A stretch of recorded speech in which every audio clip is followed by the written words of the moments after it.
In the Door with Johnny Third.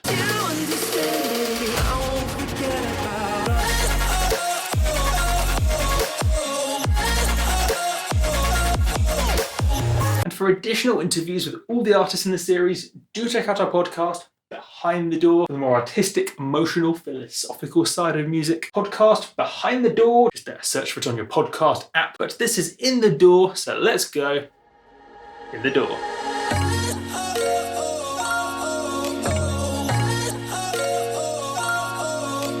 When I think of someone that's Australian, you were the guy. So my friends in New Zealand call me a dingo, like, because I'm that Aussie. And I used to hear him as like a sampler as well, instead of. And so you drag that into the noise oscillator. Is that what you're talking about? Yeah, I'll make a whole sound out of the noise oscillator and not use anything else. Not much in this tune, but mainly other tunes that I've written, it's all just Serum as a sampler. And like I'll use just my voice for a lot of it. Like I remember seeing this interview with Diplo, and he's like, anyone can recreate a synth. Just it's hard to recreate the tone of someone's voice. So ever since I heard that, I'm like, all right, just use my voice for everything. And how does a track like this come together? Because there's nearly 100 or maybe even over 100 tracks or so. So like, do you always start with the drums or always start with the bass or the melody? Or? I always start with the piano. So I'll play the song, I'll write the song from start to finish on the piano. Yeah, from the very start. I'll just come up with like, for this, it was this thing here.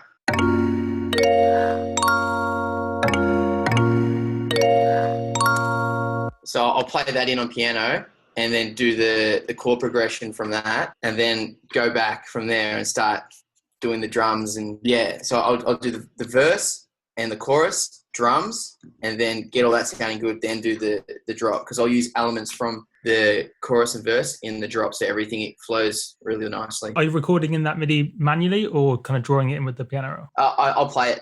I play everything and then I'll tighten everything up. Yeah. Really quick, that pluck that we were just listening to with the MIDI on it and everything. What is that sound? Where is it coming from? That is from the M1. It's a Serum M1, and then I'll layer like a contact marimba with it later on when I need a bit more power to it. It's just I think it's just a preset in the M1. The Korg M1. This is just some preset. Yeah, kalimba. Like a lot of my stuff is like plucky sort of marimba, kalimba vibe, xylophone sort of stuff, and then layered with. This is probably just some preset that sounded good with it. Yeah, this is just some pluck preset from Singular Sounds. I've never seen someone use the M1 before. I mean, have you, Multiplier? I haven't actually, no, strangely. I've definitely heard of it, but yeah, never seen it in practice. Yeah, it's really good for like vintage sort of keys and like 80s and 90s sounds. Something that doesn't sound super modern.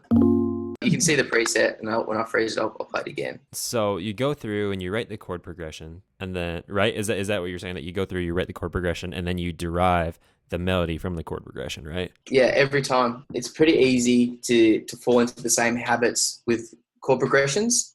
If I go the other way, if I do drums first and then the melody, and then I don't know, for some reason I always stick to the same sort of chords or same sort of scales. So I'm making a real effort to make the chord progressions different in every song and use different modes and scales in every song as well. Is this one in a different mode? My songs, when they're in key of like B minor, A sharp minor, A minor, C minor, like up there where the sub frequencies aren't great on the lower octaves, instead of playing from the C, I'll play a mode of that scale, if that makes sense. So I'll play from the G, I play B minor from the G. So the sub bass is in G, but I can sing from B minor, which my top note is a B. Dude. That makes sense. That is smart. You Australians.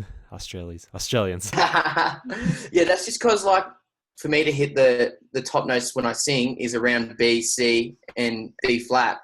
So if I want those top notes there, I will sing in B minor, C minor, or A sharp, B flat minor. But the sub bass sounds so it's got no power. And they say you want your frequencies around G, E, F, G, like that's where you want them. Song here. That's how I figured out in my head. Okay, I want to hit these notes, but the sub needs to be here. So when I play a song in this scale, I'll go from a mode instead of playing. Do you know what it actually came out being? If it was like Dorian or Locrian or something like that? I think it's Mixolydian. This is actually super cool to actually see someone in our industry using this? Because it's primarily the electronic music industry is minor across all genres.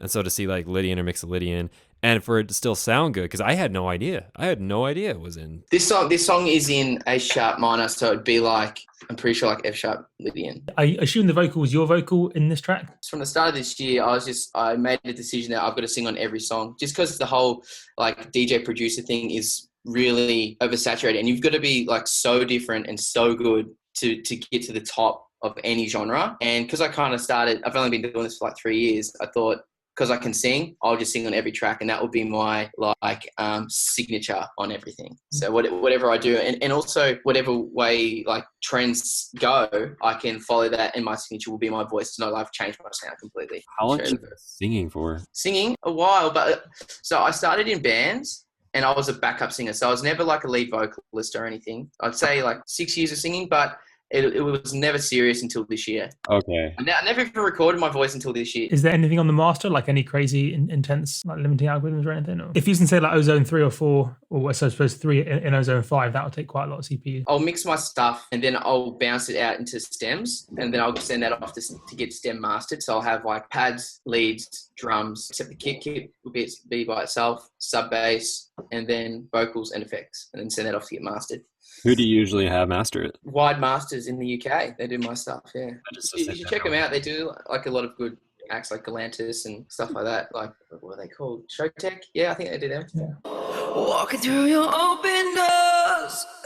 Do you understand? It's like all the fades have gone from it. Yeah. So you hear all this like clicks and pops, because in this session there's no fading in the vocals. So when I finished it, I faded it and sent it off like that. But now it's got all these clicks and pops. It's kind of funny. Walking through your open. Yeah. So all that's my own vocal.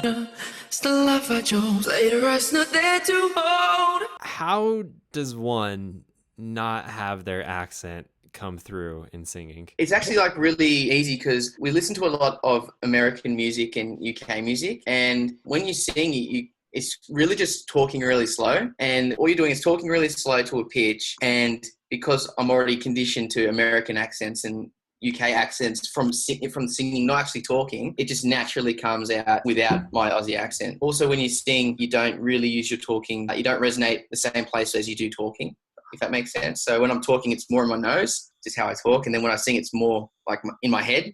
It's kind of hard to explain unless you know how to sing, yeah. Have you tried singing in your Australian accent? Oh, I wouldn't want to, man.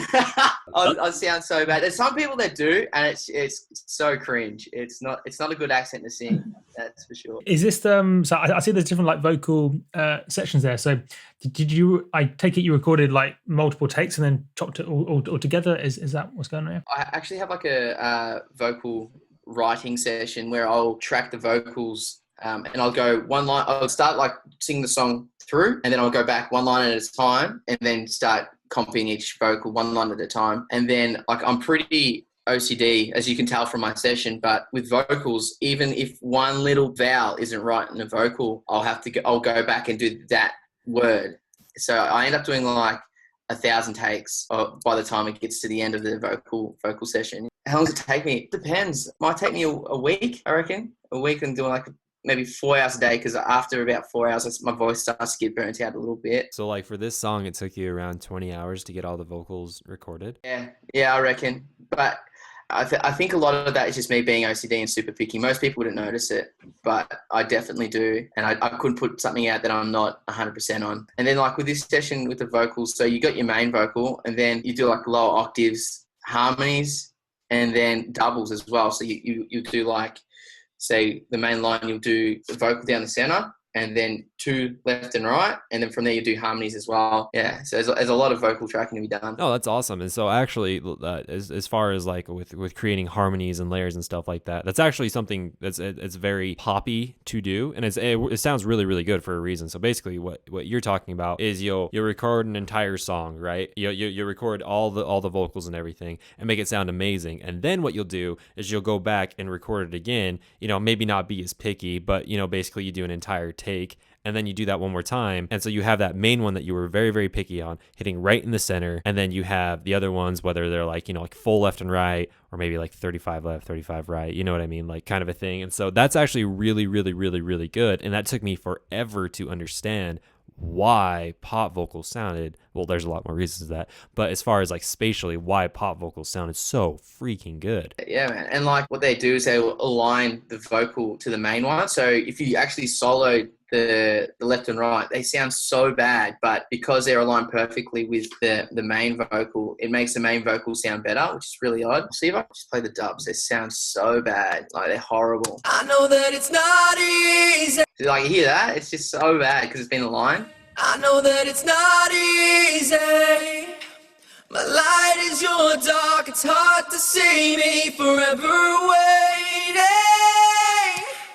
Yeah, you can kind of hear it there. That's bad to you? Yeah, to me that's horrible, bro. Like I know that it's not easy. yeah, you can now. It sounds way better. Let's see if it works properly. I know that it's not easy. Yeah, that sounds sick compared to like the double. I reckon singing like 90% of it's confidence. 100%, but 90% of it is confidence. That's pretty awesome. Do you do you tune your vocals at all, or do post-processing? Got to, like, especially in like today's thing, unless you're like a folk singer or you're just that good, like Adele. Like apparently like Adele, in one of her songs, like they didn't touch it at all. And Ryan Tedder's like, I've never seen anyone sing that perfectly in pitch in like 10 years. What does your tuning vocal process really look like? What do you use? How do you do it? You know what I mean? It's Melodyne. And I'll send that off to a proper person to get tuned, like spot on. Because when I try it, I get like all this aliasing and stuff like that, just because I'm not too familiar with the program. And plus, I think the program's pretty expensive, and I've only got like Melodyne 2 and now that's like number 4 or 5. I just can't be bothered for paying the coin to get the upgrade. Yeah. Okay, so you actually send it off to someone and they tune it for you. Yeah. Someone who like does it for a living, I think would do a better job with the vocals than what I would. Is it pretty reasonable price? It'd be like $30 US. It's like nothing. If you want to like put that money into your track and have it to be the best of it that it can be, I think you should do it. I remember Rob Swire in an interview saying he doesn't like to basically work on his own vocal because he almost can't separate the fact it's his vocal from his mixing process. So yeah, I suppose the question is, how do you find mixing and working with your vocals? Do you find it perfectly okay, or is it a bit weird? Or? Yeah, I like consciously have to turn it up. Everyone who mixes their own vocals always makes it too quiet in the mix. And I feel like with this song, the vocals are like a touch too quiet, and it could be because I'm not separating myself enough when I'm mixing down. It's just something that all vocalists do when they're mixing their own tracks, is that the vocals are always too quiet because you're a little bit shy about it. And I don't know why that is, but that's the main thing. You just got to consciously just turn it up, keep turning it up, because the way I like it is way too quiet. Well, I suppose also in terms of mixing, do you tend to start with the vocal and then mix everything around it, or do you tend to put the vocal in after everything else is mostly in place? Vocal after, because I like the vocal to sit on top and not like in it, if that makes sense. So you'll go through and you'll produce literally the entire thing and then go back and sing? Yeah. Like my writing process is kind of like, it's kind of weird, and it's a long process too. So I'll write a song start to finish, put the vocals on top, and the vocals might actually change the way the song feels. So I'll rewrite the song again after to match the vocals like perfectly. Like this song is completely different. This is like the 4th version of this song. Like the first version didn't have a drop. So how often do you have to go back and change the song once you put the vocals in? This is like the second time. So the second song I've done on my vocals, the other one's not out yet, where I've gone back and gone, nah, let's redo the whole song.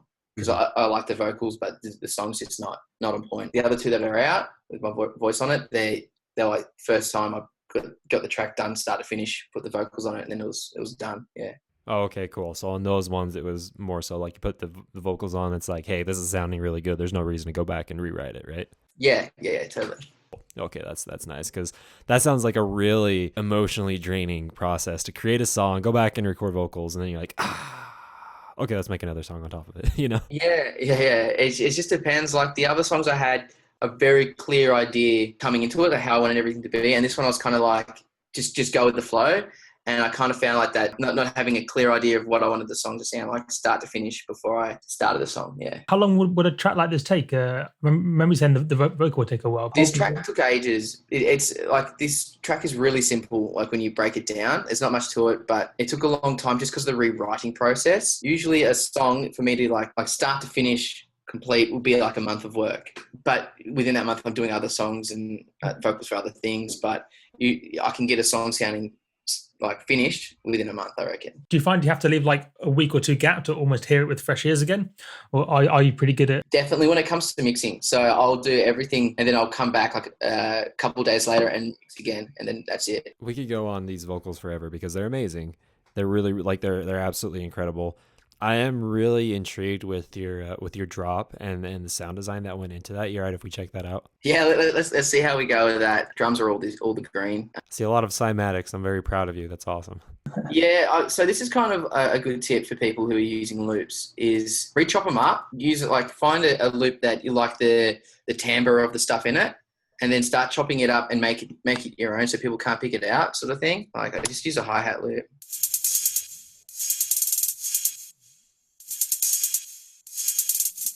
So yeah, I chopped it so it fit the song instead of just slapping it on. Another thing you can do is re-pitch it as well, I think, and then it sounds like a new loop. So that's kind of what I do when I use loops or different loops is I'll screw with it so it sounds fresh again, sort of thing, and matches my song. Personally, I think that's a very healthy way to use cymatic stuff, because there is this big debate. Can you use loops? Can you use presets? Should you not?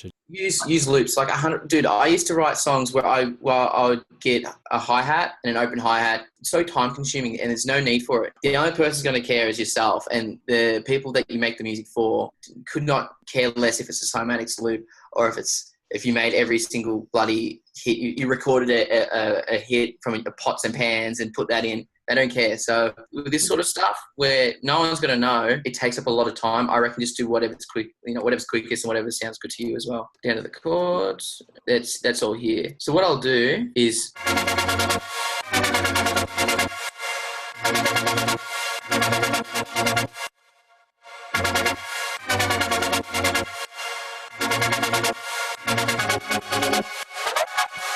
from memory, this one actually has sample in the noise oscillator. See if it works.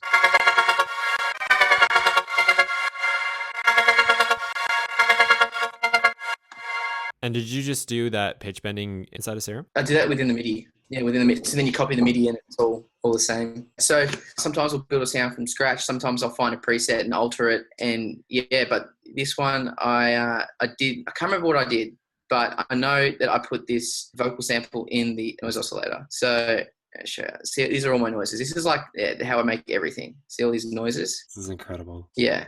I'll see if I can just follow that noise. Yeah, you can hear that? How it's like, it's just a vocal sound.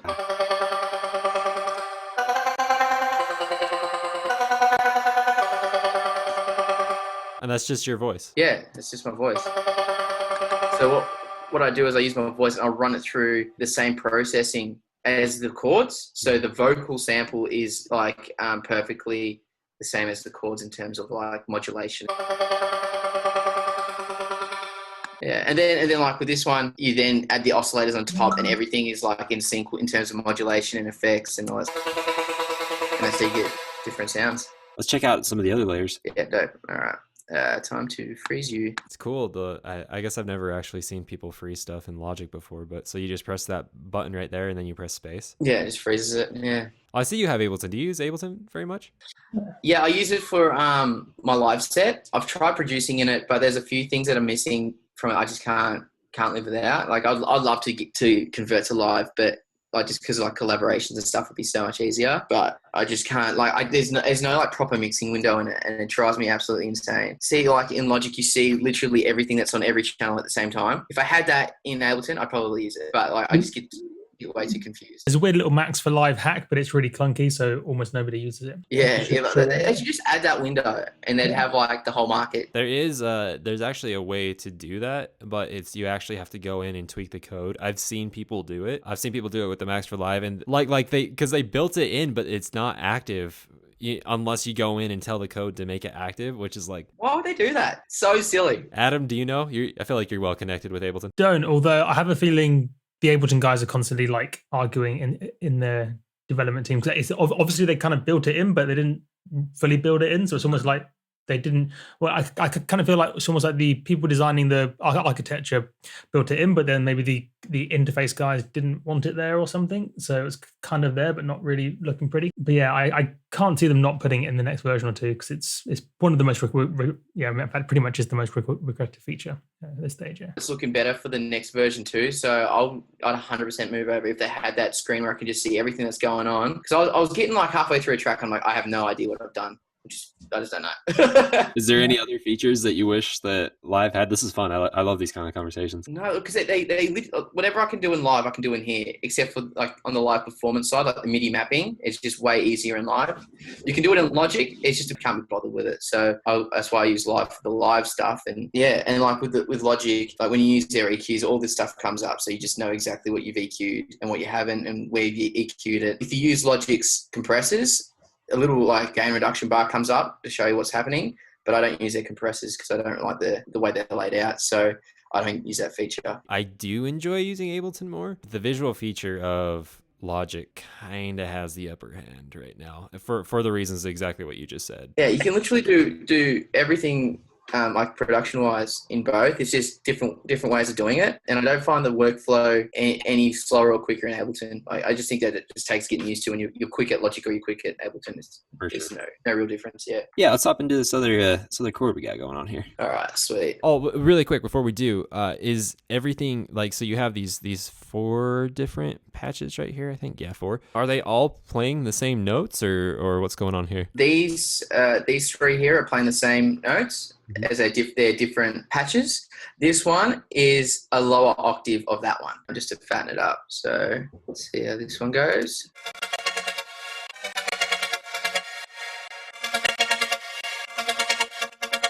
So this one just like gives the whole chords a little bit more top end. And I'm sure this is just a patch that I've altered. I don't know what it is. Yeah, it's probably it's actually the exact same one as before, just without the noise oscillator, and the EQ is doing a little bit different stuff. That's it. It's the same thing. Yeah, it's pretty much the same as that, just without the vocal and the noise oscillator, and the EQ is just modulating a little bit differently. This is like the main sound, I'm pretty sure. Let's let it freeze again. For those watching who don't understand, why do you layer things? What is the purpose of layering? Why isn't just one patch good enough? Sometimes you just can't get enough like of certain characteristics out of one patch. So you layer things that complement each other and that fill the holes that other patches don't have. And also on top of that, to add something unique. So if there's something that, like to these chords, I felt like the little vocal chop made it, a little vocal sample just made it a little bit more unique, because a saw chord is not very unique anymore.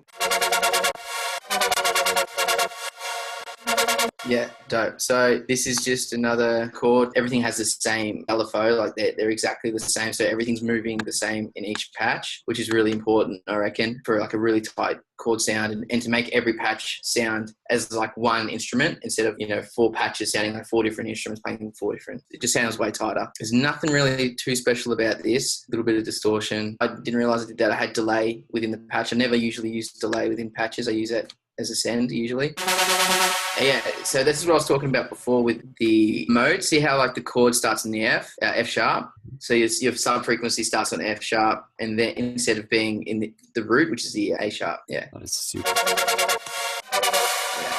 So I do that. And then this one is the exact same patch, just an octave lower, just to fill out the bottom end a bit more, because they've got a lot of top end to it, not a lot in the mids and bottoms. If I remember correctly, when I was listening to this song, it sounded like your sub was moving a lot, like there was a lot of movement to it as far as like pitch wise. Is it following the same pitch bend as what's going on in here, and that's what I can hear? Yeah, I think so. I'll go up and check the sub. Yeah, that was actually something that really intrigued me. Yeah, no, it's the exact same. I can just tell. Yeah, it's the exact same movement. The sub's exactly the same. And then I'll do this part here is just like a pitch bend and 3 notes that aren't in this chord progression. So that just fills out the space. I actually think Boombox did that a lot. I think that's where I got it from. Yeah. Boombox Cartel, I'm assuming. Yeah. Was that a pitch bend of 2 semitones? Did I see? Yeah, I either do 2 semitones or I'll do like 12.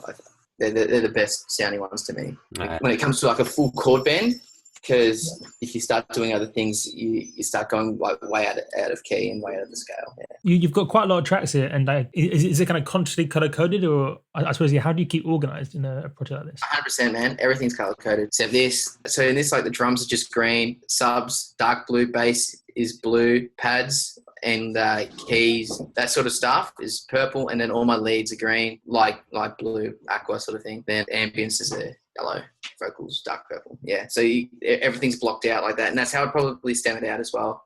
Can't remember how I did it with this one, but yeah, I'll stem it all that out, all that.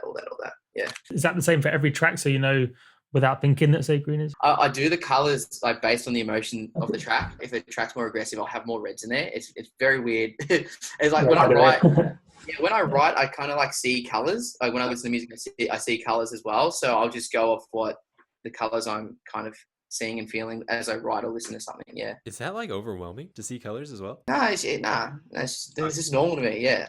When I hear a song, I go, oh, that sounds purple, or that sounds red, that sounds blue. Yeah. Oh, okay. I see what you're saying. No, I agree, because like when I listen to future bass, I do hear purple, and when I listen to like dubstep, I hear green personally. But yeah, it's just, that's all it is. It's not like I'm hearing a song and all I see is purple and I can't see anything else. I'm like, have you seen your doctor yet? Like, Yeah. You're back in time writing this song, and you're with yourself, you're writing this song, you're like, whoa, dude, this is me, I'm writing this song. Maybe I can give my old self some advice to make this songwriting process go better. What would you tell your old self to avoid, to do different, to make the entire songwriting process go better? You know, it's kind of silly, but I wouldn't change it. I wouldn't interrupt it. Yeah, I think that like every process you go through is just specific to what the end product's going to be. So you have to go through those writer's blocks, all those moments of frustration to make something good at the end. Like it was like some of it was hard. Like I definitely had like writer's block in there for a bit, but you got to go through those things if you want something great out of it. So I don't think you should go back and change something to make it easier. Just work hard and get through it. When you get like writer's block, or you spend like 3 hours working on it and it's just not really flowing, do you have any like tips or strategies you use to kind of overcome the problems? Do you like take a break, or do you just keep pushing through? Writer's block is funny. People see it as like a really bad thing, and I think it's a good thing. I think nothing good comes easy. So when you hit those writer's blocks, it's going to be frustrating, but just work through it. And I work through it. I won't stop. Like people say stop, I just know it's part of the process, and I'm going to be angry for a couple of days, but when it clicks, everything will come together, and I know the end product will be good just based on that struggle. I think, yeah, anything that's good is not going to come easy. So you just got to work hard and just keep pushing through it, and then you will have something amazing at the end. And then finally, would you like our feedback on the song? Dude, of course. You might already do this, but I think it's really, really cool for you to try. As far as feedback to make this song better, I don't really have any. I actually think you did a really, really good job. Like, I think the vocal processing was amazing. I didn't realize at first that was your vocals. And so, like, my hat is off to you. I'm not wearing a hat, but my hat is off to you. My top hat is off to you. It's in the corner. Really, really good. I do, and this is kind of a trendy thing. This is kind of a take this advice as you will. I have found that the sound of like those future bass chords and like the little wobbling stuff was like that have become less interesting to me. I've heard them so much, you know what I mean? But that also comes back to if Johnny Third just truly loves in his heart the sound of those chords, then I have no right to tell you not to do that. You see what I'm saying? I think it's more so just for you to be aware that, like, hey, on a business standpoint, a lot of people, I don't know about a lot of people, but people are starting to get bored of this certain type of sound. How can I throw my Australian spice into it and make it, can I layer it with a didgeridoo? Have you ever tried that? That sounds pretty cool. Yeah, didgeridoo sounds sick. They're really cool. So like just something like that, just to keep it in mind. That was literally like the only thing in the entire song that I wasn't like, wow.